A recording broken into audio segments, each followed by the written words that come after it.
നമസ്കാരം, ജന്മഭൂമിയിലേക്ക് സ്വാഗതം.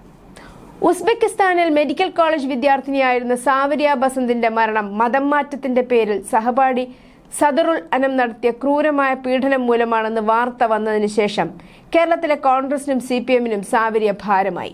സാവരിയുടെ മൃതദേഹം കേരളത്തിലെത്തിയപ്പോൾ എയർപോർട്ടിൽ ഓടിയെത്താൻ ഒരു കോൺഗ്രസ് മന്ത്രിയും ഉണ്ടായില്ല. സാവരിയുടെ ജന്മനാടായ ഹരിപ്പാട് MLA കൂടിയായ ആഭ്യന്തരമന്ത്രി രമേശ് ചെന്നിത്തല ആ വീട്ടിൽ പേരിനൊരു സന്ദർശനം നടത്തി. ഉസ്ബെക്കിസ്ഥാനിൽ നടന്ന ഒരു കൊലപാതകത്തെക്കുറിച്ച് പ്രാഥമിക അന്വേഷണം നടത്തിയ ഹരിപ്പാട്ട് പോലീസ് ഇനി ഈ കേസ് ക്രൈംബ്രാഞ്ചിന് കൈമാറുമെന്നാണ് മാധ്യമങ്ങളോട് പറഞ്ഞത്. ദുരൂഹ സാഹചര്യത്തിൽ കൊല്ലപ്പെട്ട മലയാളി വിദ്യാർത്ഥിനി സാവരിയ ബസന്തിന്റെ കുടുംബത്തിന് നീതി ഉറപ്പാക്കേണ്ട സംസ്ഥാന സർക്കാർ തികഞ്ഞ ഒളിച്ചുകളിയാണ് നടത്തുന്നത് എന്ന സംശയം ഇതോടെ ഉണരുകയാണ്. കാരണം ഉസ്ബെക്കിസ്ഥാനിൽ ചെന്ന് അവിടെയുള്ള പോലീസുമായി സഹകരിക്കാനോ കേസുകളിൽ ഉൾപ്പെടുന്നവരെ വിളിച്ചു വരുത്തുവാനോ ഗൂഢാലോചന അന്വേഷിക്കാനോ കേരള പോലീസിന് എന്ത് അവകാശമാണുള്ളത്? ഇതാണ് രമേശ് ചെന്നിത്തലയുടെ പ്രസ്താവന വെറും ഒളിച്ചുകളി മാത്രമാണെന്ന വിമർശനം ഉയരാൻ കാരണം. സാവരിയ പഠിച്ച ഉസ്ബെക്കിസ്ഥാനിലെ കോളേജ് ഉൾപ്പെടെ ഒരുപിടി വിദേശ മെഡിക്കൽ യൂണിവേഴ്സിറ്റിയിലേക്ക് വിദ്യാർത്ഥികളെ റിക്രൂട്ട് ചെയ്യുന്ന ILM എന്ന ഏജൻസിയുടെ ചെയർമാൻ പാണക്കാട് സയ്യിദ് റഷീദ് അലി ശിഹാബ് തങ്ങളാണ്. ഈ വിഷയത്തിൽ അന്വേഷണം നടത്തിയാൽ അത് ലീഗ് നേതൃത്വത്തിലേക്ക് എത്തുമെന്ന ഭയം രമേശ് ചെന്നിത്തലയ്ക്കുണ്ട് എന്നത് തന്നെയാണ് അദ്ദേഹത്തിന്റെ പേരിനൊരു സന്ദർശനവും ഹരിപ്പാട് പോലീസും ക്രൈംബ്രാഞ്ചും അന്വേഷിക്കുമെന്നുമുള്ള പ്രസ്താവനയിൽ അടങ്ങിയിരിക്കുന്നത്. മാത്രമല്ല, ഇത് ഇന്ത്യ സർക്കാരും ഉസ്ബെക്കിസ്ഥാനും തമ്മിലുള്ള കേസായതിനാൽ ഈ പ്രതിയെ ഉസ്ബെക്കിസ്ഥാൻ കൈമാറണമെങ്കിൽ കേന്ദ്ര സർക്കാരിന്റെ അപേക്ഷ ഇക്കാര്യത്തിൽ ആവശ്യമാണ്. കുറ്റവാളിയായ സദറുൽ അന്നത്തെ കേരളത്തിലെത്തിക്കാനാണ് രമേശ് ചെന്നിത്തലയുടെ ശ്രമം. ഇതിനായി കേന്ദ്രത്തിൽ ആവശ്യമായ സമ്മർദ്ദം ചെലുത്തുമെന്നും പ്രതിയെ കേരളത്തിന് വിട്ടുകിട്ടാനുള്ള സാഹചര്യം സൃഷ്ടിക്കുമെന്നും രമേശ് ചെന്നിത്തല പറയുമ്പോൾ അത് പ്രതിയെ ശിക്ഷിക്കാനോ അതോ രക്ഷിക്കാനോ എന്ന ചോദ്യം ചില ഭാഗത്തു നിന്നും ഉയരുന്നുണ്ട്. കാരണം ഉസ്ബെക്കിസ്ഥാനിൽ ഇത്തരം കൊലപാതക കേസിൽ ദീർഘകാല തടവാണ് ലഭിക്കുക. അങ്ങനെയെങ്കിൽ അവിടെ സദറുൽ അനത്തിന്റെ ദീർഘകാല തടവ് ഉറപ്പാണ്. അങ്ങനെയിരിക്കെ അതിൽ നിന്നും സദറുൽ അനത്തിനെ രക്ഷിക്കാനും ചിലർ കരുക്കൾ നീക്കുന്നതായും അറിയുന്നു. സദറുൽ അനത്തിന്റെ കുടുംബം തന്നെ ഉസ്ബെക്കിസ്ഥാനിലേക്ക് തിരക്കിട്ടു പോയത് എങ്ങനെയെങ്കിലും മകനെ കേരളത്തിൽ എത്തിക്കാനുള്ള നീക്കത്തിന്റെ ഭാഗമാണോ എന്നും സംശയിക്കപ്പെടുന്നു.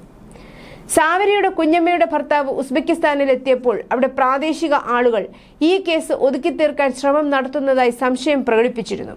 കേരള പോലീസ് മാത്രമല്ല, വിദേശത്തുള്ള മലയാളികളുടെ കാര്യങ്ങളുടെ ചുമതലയുള്ള നോർക്കയും കാര്യമായി പ്രതികരിച്ചിട്ടില്ല.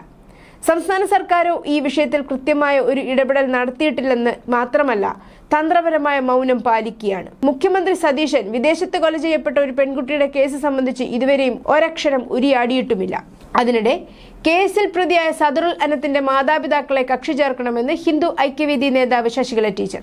സദറുൽ അനത്തിന്റെ മാതാപിതാക്കൾ നിരന്തരമായി സാവരിയെ ഫോണിൽ വിളിച്ചിരുന്നുവെന്നാണ് അറിയാൻ കഴിഞ്ഞതെന്നും അതിനർത്ഥം ഇവർക്കും ഇതിൽ എന്തെങ്കിലും പങ്കുണ്ടായിരിക്കുമെന്നും കരുതുന്നതായും ശശികല ടീച്ചർ പറഞ്ഞു. സാവരിയുടെ ഹരിപ്പാട്ട് വീട് സന്ദർശിച്ച ശേഷം മാധ്യമങ്ങളോട് സംസാരിക്കുകയായിരുന്നു ശശികല ടീച്ചർ. പ്രതിയുടെ ഒരു സഹോദരൻ വയനാട്ടിൽ ഡോക്ടറായി പ്രവർത്തിക്കുന്നുണ്ടെന്നും പറയുന്നു.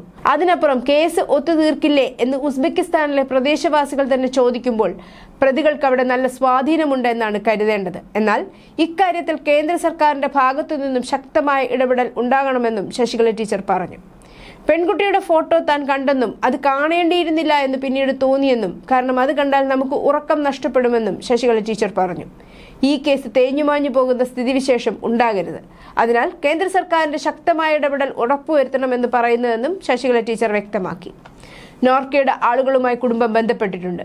കൊലപാതകികൾക്ക് വേണ്ടി നിമിഷ നേരം കൊണ്ട് കോടികൾ പിരിക്കാൻ കഴിയുന്ന സംഭവം നമുക്കറിയാവുന്നതാണ്. അതിനാൽ ഈ കൊലപാതകയ്ക്ക് വേണ്ടിയും ഇതുപോലുള്ള നീക്കം നടക്കുമോ എന്ന് സംശയിക്കണം.